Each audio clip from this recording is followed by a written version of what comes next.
आता मुख्यमंत्री साहेब हे आपल्याशी आता फोनवर बोलताय. साहेब, आज इथं आयल्यानगरला सगळे 10,000 लोक थांबलेले आहेत धीरज परदेशी यांचं प्रेत घेऊन. आपण सर्वांशी जरा बोलावाची विनंती आहे.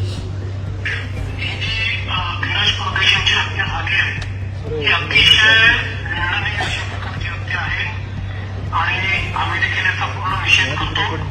कुठल्याही परिस्थितीत ज्यांनी हत्या केली त्यांना आम्ही सोडणार नाही.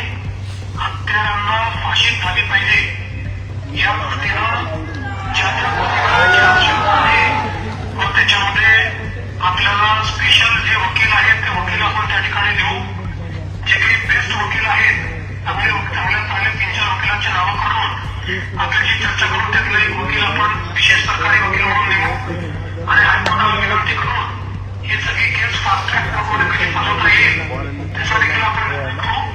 आणि कुठल्याही परिस्थितीमध्ये या ठिकाणी जे काही अशा प्रकारचे जे प्रवृत्ती आहेत या प्रवृत्तींना खेचल्याशिवाय आम्ही देखील कोणी थांबणार नाही. आपल्या सर्वांचा आक्रोश बरोबर आहे पण आता सरकार देखील आपल्या मनाप्रमाणे त्या ठिकाणी सर्व करायला तयार आहे कारण ती आमची जबाबदारीच आहे.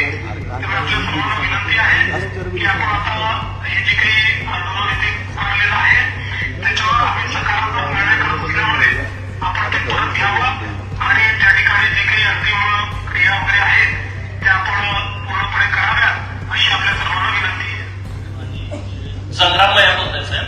नोटीस लावली काही अनाधिकृत घर आहे ते आम्हाला ग्रामपंचायतचे नागरिक आहेत अनाधिकृत घर आहे.